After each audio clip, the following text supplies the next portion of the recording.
Gary Robinson, Mark Redding up front, the other tri-captains, and senior forward Michael Kennedy, the man in the middle from Newtown.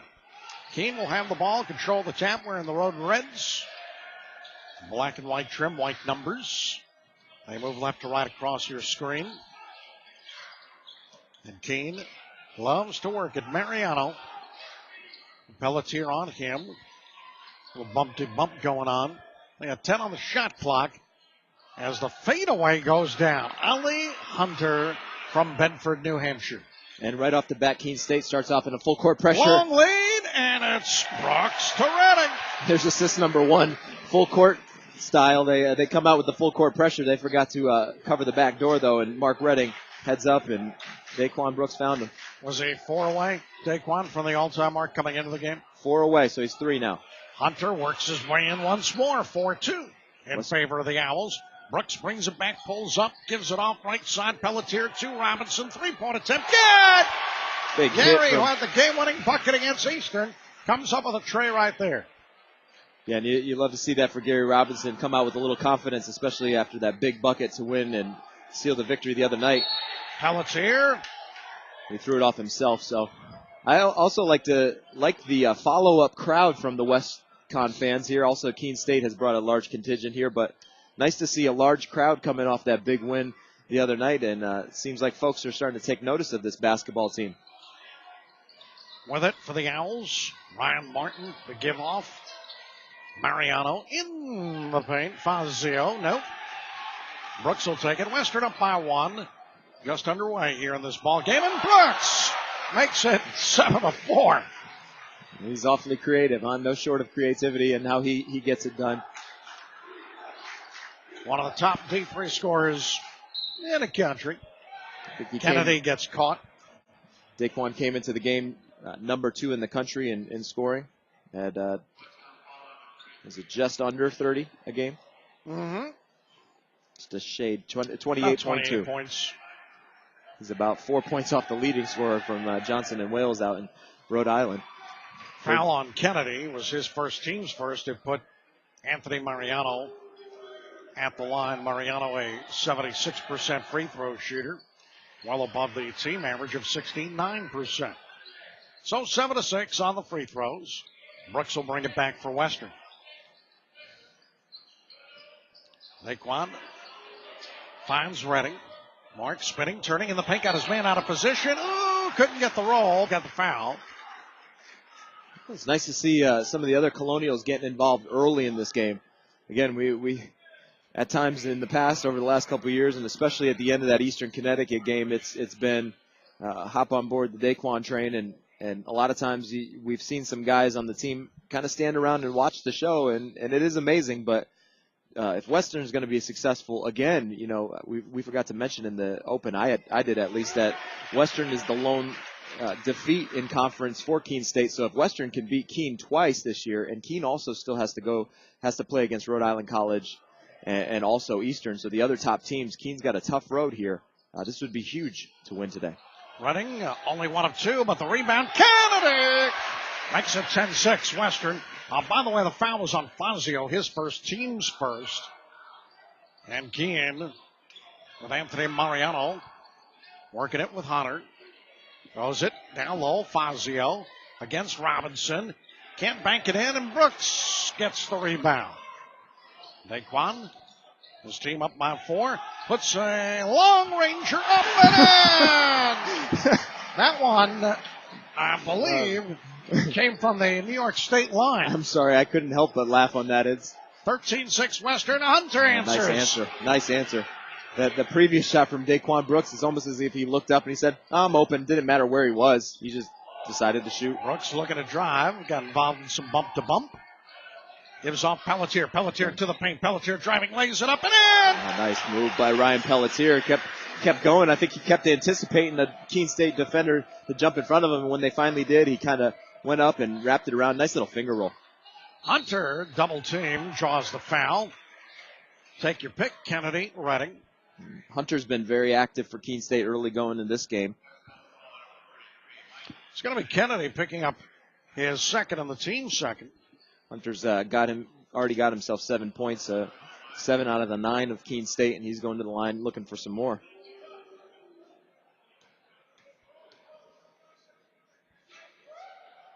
Puts that one straight through.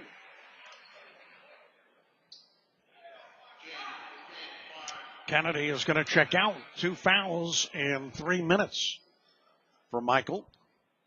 He's a physical guy, so you kind of expect that with him. J.R. Barnes checking in.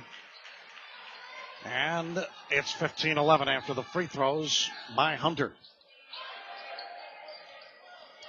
He has started off the game, as they mentioned, getting the majority of his team points.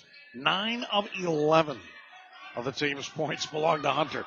Brooks jumper left side, no. Rebound tapped around, taken. Barnes lost it out of bounds. It would have been nice to see him reel that one in there. Big man hasn't shown a propensity for having the greatest hands in the world so far yet, but would have been a big bucket probably waiting for him if he could have grabbed that one. Hunter up top, wide open shot, and Ryan Martin makes it 15-13. Ryan Martin reminds me of Jimmy Chitwood from Hoosiers. A very, very pure shot, especially from the free throw line. So right around that range is pretty much automatic for him. Redding finds a taker in Pelletier. Hit the 16-minute mark. Robinson on the move with the 3. 18-13.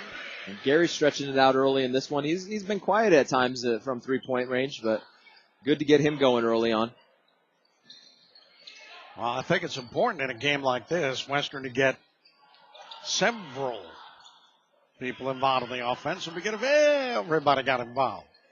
Wow, there's a beauty of a fadeaway, Ryan Martin. 18-16. You can't help but like the look of Martin's shot. I'm sorry. It's a beautiful shot. 15:28 to play. Western by 2. We've got a carry and a violation and a turnover, Western. Apparently that official hasn't seen Daquan Brooks before. It's a staple move of his. Maybe he got a little bit of the hand underneath the ball. I do want to mention, though, that back to the Gary Robinson three-pointers there. Maybe you mentioned that could be very big for them. It'll be interesting to see how Keene matches up with the versatility that Gary brings in that area and if that will cause them some problems. Hunter in the paint, almost lost the ball, has it knocked off for Robinson, and a late whistle. They say it's the foot. It was a kick. I just thought it was thrown off a body. You get unlimited amounts of kicks, so that's not a bad thing. So No. It's not like the fouls where you got to keep watch on them. So if you can stick a foot out there and it stops the offense, it's a good thing. The shot clock remains at 23. Hunter. Back it goes to Martin. Brooks on him. Martin trying to drive right side of the lane. He does and throws up a floater. And now Martin's gotten hot. He's got 7 points in the last few possessions. We're tied at 18. For Western, Rob Bentel is in. Gives off Pelletier. 3-point attempt. Way off the mark. Back comes the Owls. Oh, my. And on the run, putting it home. Montel Walcott, the sophomore center from New Haven, who had just checked in. He's got some fans in the stands here today. Bentel gets bumped, no call. Brooks. His team down by 2 now. Daquan Martin on him. Daquan fakes him. Top of the key jumper. Good. We're tied at 20. Oh, my. You can't really fault Martin for that because you got to respect Daquan's shot, and so many shots he takes are contested, and he just used it to his advantage to cross him over and get the nice look. Martin gets it over to Mariano. Throws it down low, and Barnes fouls Montel Walcott. Well, here we go. Early on in this game, you see Britter about to get into the game for Western, and you've already got Kennedy on the bench with 2, and now you got Barnes picking up a foul there. So early on, it looks like a strategy of Keene's to get inside and start to get some contact and maybe get some of those big men in trouble. Walcott goes 6'8", 235, puts that one home. Walcott's 23rd appearance for the team. 50% free throw shooter, though. And he did come in with 40 attempts, so it's not as though he hasn't taken attempts that he's a 50% free throw shooter. Takes himself above that mark by hitting 2 there. 22-20. Third team foul for Western, by the way. First on Barnes. Brooks hits the side of the rim. Rebound, Hunter. Owls on the run. And Hunter makes it 24-20. Coming back the other way, Bentel out of control. Ball knocked out of bounds by Keene. Keene actually bailed him out there because he was in no man's land. I don't know what Bentel was trying to accomplish with that possession there. See if Brooks can settle the Colonials down here. They got to get the ball in, though. Britter gets it to Sean Mobilio, who almost lost it, but Brooks gets it. So they've got Mobilio out there with Britter. Brooks, who drives in the paint and is fouled. Robinson has stayed in. And so many things that the weapons of Daquan Brooks can bring. He's not even looking to try and score in that opportunity, but because of the speed and the quickness and his ability to create, he gets a foul even on that. It was a foul before any kind of shot, so team foul number 2 on Keene. First on Hunter, Mobilio, Robinson, Britter, Brooks, and Bentel, the Western 5. Still plenty of time on the shot clock, 20 seconds. Keene's got Nico Damasco out there, number 40. Hunter remains in, and we got a travel on Western. Brooks unhappy about that, but it's a turnover Western. So staying in for them, you got Ryan Martin. As Damasco inbounds it, you've got Hunter. Walcott, Mariano. Walcott pushing off underneath. There's no whistle on that, away from the ball. And really nice shooting by Ryan Martin makes it 26-20. When the fundamentals are that good, it doesn't even have to be a great look, and get that wrist and that elbow and nice release, and it's going to go for you. Brenner with the facial jumper tray. I guess you'll take it if you're Western. That's not really what you look for out of Brenner, but hey, you'll take it. 26-23. Interested to see how long Coach Campbell will keep Mark Redding on the bench. They probably need him on defense and rebounding. Hunter around Bentel is fouled by Brittles with a 3-point lead. 12-14 to go. And Ollie Hunter. No, Ollie, another name from Hoosiers, Hits that one. 27-23. Robinson gets a breather at the 12-14 mark. Mark Redding returning. This Ollie shoots his free throws a little differently, though. Yes, he does.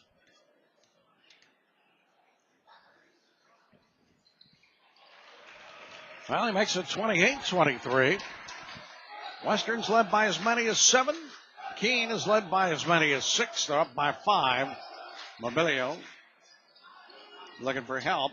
Gets it to Daquan. Daquan looks a little frustrated. They're blanketing him, obviously. Mobilio tries a 3 and hits from the right side in front of the Keene bench. Well, you've seen it early on in this game. A lot of other guys for the Colonials stepping up.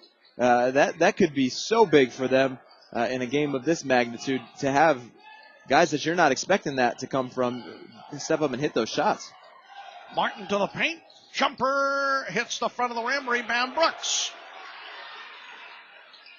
Brooks, a 1-on-3. He's fouled. Well, I don't like the odds when you're driving 1-on-3, but he drew the foul. But if it's Daquan Brooks, and there it's a matter of his speed against your size and your numbers, because him getting to that spot first creates the opportunity for him to get that foul, because he can get there and elevate, and you've got no choice but to commit the foul. Damasco with his first, team's third, and Brooks makes it 28-27. Daquan with 8 points, making 9 points. We're tied at 28. It took us a whole game and an overtime to get to 82-81 the last game. I think we're going to see a lot more points today. And the paint, nice turnaround. Montel Walcott. It's a fast-paced ball game so far. 30-28. Owls. Brooks underneath Bentel. The give, Britter. And he puts it home. I think it took too many passes, but the end result was okay for Western. Well, at least they're passing the ball around and finishing, but Daquan's had a couple assist opportunities taken away from him. Oh, baby, putting it in from right in front of the Western bench. Mr. Martin's good. I'm enjoying watching Mr. Martin play there. He's my type of player there. Beautiful, beautiful shot. Love to watch it. Owls by 3. Here's Brooks trying to answer. No, off the side of the rim, out of bounds. Owls ball. Here's the thing with this game here and the pace of this and the high scoring and up tempo game that it is. Don't want to see Daquan Brooks revert to maybe the Daquan Brooks of old, maybe years past, where he just gets into score mode and flashy mode, trying to match everything that Keene State's putting out there. Want to see him show some more maturity here today and lead them to the big victory. You know, he's stated it a few times. He wants that championship. Today is another one of those opportunities. He's got to make the right decision before he makes the big play. Underneath, the layup does not go, but it's recovered by Tom Doyle. He missed his shot, ended up getting his own rebound. The swing man out of Wallingford in Notre Dame.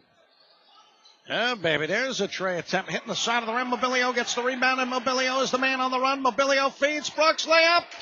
33-32. Western down by 1. There you go. Get out ahead of the pack. Well, they're going to run it right back. And wow. Big man Eric Fazio puts it in from Hopewell Junction. We got a track meet today. We're gonna get a timeout here when they cross half court. Timeout, and then Brooks makes it 42-38. Martin, by the way, picking up his second. And the team sixth. Oh, baby. 44-38. Owls come right back. There's fast-paced scoring, and then there's poor defense. That was poor defense. Brooks lost control of the ball, and the turnover. Mariano, his feed, and a foul. Let's see here, and here's the other part of this, and not to hammer on the same point here, but the official calling the intentional foul, what does that do? That makes this a more emotional and volatile game than it already was, and then now you're hearing the crowd get into it. You've seen the benches get into it a little bit. I don't know that this necessarily favors WestConn because we haven't seen that they can historically carry their emotions in close games like this, but as an official, you're trying to keep the emotions in check, and you might have thrown a little gasoline on the fire with I think, a poor call. Bentel the foul, his first, team 7th, and Fazio hits, makes it 45-38. He has 9 points in this ball game. Keene has gone to the line 12 times to Western 6 here in the first half. Gets them both. 46-38, biggest lead of the game. Robinson, Brooks, Bentel, Barnes, and Pelletier, the Western 5 right now. Hunter's out there, along with Nico Damasco, and Brooks drives, no. Rebound, Barnes, he can't hit. Well, I want to see Daquan Brooks find Barnes. I know that he's not a big-time scorer for the Colonials, but I want to see him find him on that play instead of take that tough shot. Wide open 3 by Mariano. 49-38.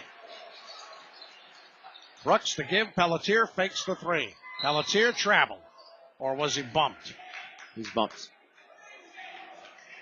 And I believe they're going to get Mariano on a foul. Yeah, Mariano, who was jawing in not so kind words with the Colonial fans here on the sidelines after he hit in that big last shot. And again, Daquan Brooks, this is your team, buddy. You know, you guys got down 17 points in the last game. Don't dig yourself a hole against a team like Keene State. They're not going to let you come back like Eastern did. It's a 1-and-1. Foul on Mariano is first, team 7. So Pelletier makes it 49-39. Should mention Tyler Grillo is also out there if we didn't mention him before. He's the guy who fed Mariano that wide open shot for 3 before. 49-40 as Pelletier hits. Colonial 7 of 8 from the line. There's a long ranger by Mariano. Misses, gets his own rebound. And underneath, Barnes absolutely lost as Nico Damasco takes full advantage and puts it home. Well, I think Coach Campbell and I are sharing feelings right now because that's just fed up with what you're watching the Colonials do right now because none of it's in sync. Nobody's working together. It's not basketball. Bentel lost the ball off his foot. There you go. More evidence to the point. Again, Colonials, other teams know that you can't handle your emotions, or historically you can. I'm not saying that you can't get to that level, but you're playing right into Eastern's hands right now. You're playing out of control. You're playing emotional. You're letting them get in your heads. They're riding the high of the emotions. Go back to what it took to beat them on the road, a place that you historically don't win very often. You did what was right to get the win up there. Go back to the drawing board and do that, but this mess is not going to cut it. Hunter, with 6:10 to go, pulls it back out. 13 on the shot clock for the Owls. And driving, Mariano. Layup doesn't go. Rebound. Western's got a lot of bodies there. Do they end up with the ball? Finally, Pelletier. Brooks to the forecourt. Brooks sweeping and laying it up, and it won't go in. Long lead. Hunter, breakaway, basket. 53-40, and Western needs a timeout here.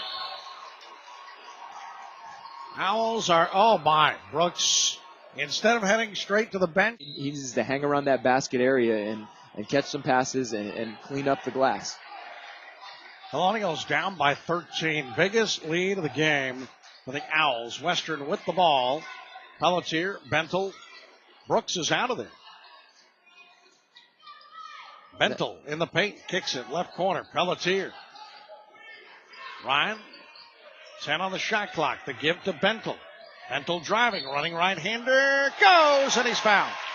And again, the slap of the backboard, the officials should be on top of that those slaps of the backboard should constitute, it hasn't cost the Colonials that, but they got to stop them from doing that. And I think this is a good move by Coach Campbell to take Brooks out of the game for a little bit. He needs a talking to himself, but I think it also helps the Colonials to kind of establish themselves without him, get themselves, back in this game, kind of get other guys used to working with the ball and working with each other. And a nice job by Bentel there to attack strong, something he wouldn't do if Brooks was in the game. Mariano's foul, his second, the team's 8th. Bentel makes it a 53-43 game with the free throw, I should say there. Shot missed, rebound, Bentel, who is suddenly all over the place. The give, Redding. In the paint, Redding. Kicks it out, Barnes. Back off, Robinson. One more time, Bentel. Finds Pelletier. Throws it to Robb between the circles. The Keene 5 right now, Wright, Wolcott, Grillo, Damasco, and Doyle. We got a double dribble, Western turnover. That's their 7th of this ball game. Owls have turned it over just once. And not understanding, and the same way Bentel is not understanding how that's a double dribble. If the Keene defender got his hand in there and got his hand on the ball and broke it up, Bentel should be able to recover that and to start to dribble again. Hunter getting it off to Wolcott. Turn around. No. Robinson is bumped by Fazio. But Robinson got the rebound. Good job by Barnes on defense that time. Some of the best defense in the post that we've seen from him. Bentel behind the back, throws it off to Barnes. Almost got thrown away. Redding drawing the coverage from Fazio, and he tried to dish it off. The Bentel, it gets picked off instead. Grillo, the give. Doyle, the jumper, off the mark. Robinson, the rebound, feeds ahead. Pelletier, 2-on-1 if they hurry. Pelletier, the give. Bentel, he's fouled. He was held on the ground. Now, is that intentional? No. Well, I'm just saying, it was a 2-on-1, and you fed to the open man who got grabbed from behind. Yeah. Well, the officials do need to start calling a lot of this stuff that's going on in this game, because there is a lot of, and I'm not talking about normal basketball contact where there's bodies and guys are, they're battling for position and stuff like that. There's extension of arms. There's some shoves going on. There's some blatant stuff happening in this game on both sides. Yeah. But they've got to get a hold of this game, and they have not established that right now. And you don't want them to control the game. But now Bentel missed the front end of the 1-and-1. It was team foul number 9, first on Grillo, and coming back and out of control, but hitting the layup is Tyler Grillo. 55-43, 12-point lead. Sotero in the ball game for Western, number 20, had the ball, almost lost the ball. He's got Robinson, Britter, Redding, and Bentel. Robinson, three-pointer, no, off the mark. Battle for the rebound. Redding taps it to Sotero. 3.5 to play, and Western down by 12 here in the first half. Fazio, Grillo, Doyle out there. For Bentel gets bumped in the paint. Throw it up, but they won't count the bucket, right? Nope. He's going to go to the line. Because of the missed free throw the last time down, Bentel's still in the game because Brooks is supposed to be coming in for him. You actually got to like what Bentel's bringing to the table for the Colonials right now. He's being aggressive. He's getting to the hoop. He's getting to the line. Well, he's got 2 here because that was team foul number 10 on Keene. And it should have been the second on Fazio. And so Sotero's stint in the game was very short-lived. No, they say it was on Doyle the foul. Okay. And now Sotero is going to come back into the game because I think Brooks took out the wrong player. Can't even get the substitutions right now for the Colonials. It's still a 10-point game. 55-45. So they got Brooks, Robinson, Redding, Britter, and Sotero. And right now, it's Grillo out there. Fazio was being held by Robinson, no call. Here's Doyle down the baseline, double teamed. His feet off to right, stolen. Sotero ends up with the ball and gives off to Brooks. 3 minutes to play in the half. A discombobulated half that has seen both teams shoot incredibly well and seen Western make some miscues that have cost them and put them down by double digits. Well, now down by 8 as Britter hits that jumper. He takes a lot of ill-advised shots. He does make them, but some of those you'd like to see him make some different decisions. Big hit, though. A steal. Sotero sticks with it. Gets it off underneath Britter. Louis, turn around. It won't roll in, but he's fouled. They are, Sotero is a magician right now because they are swarming to him every time he gets his hand is on the ball. They are throwing a lot of guys at him, and he keeps finding a way to work himself out of some precarious situations. Well, this one is on Doyle again. That one was obviously on Doyle, so that's his third. Britter hits the free throw. 55-48. And are we seeing Grillo check out? No, I got to see Doyle check out with 3 fouls. And it should mean Ryan Martin returns. Yes, he does. Britter makes them both. 55-49. So down by 13. They've cut it down to a 6-point King lead with 2:25 to play in the half. Sparked by some bench play, Rob Bentel, and now Joe Sotero. And we have got a violation on the Owls, a 5-second violation. That is their 4th turnover. Was Sotero guarding him? I think he may have been. So some of those good minutes we talked about in the first game from inexperienced players. Brooks drives, lays it up and in. There you go. Turn on the afterburners. And WestConn finds themselves down 4 now. Daquan with 16 points. 55-51. Hunter to right. Britter on him. He's pushing off on Britter, muscles Britter, and puts it home on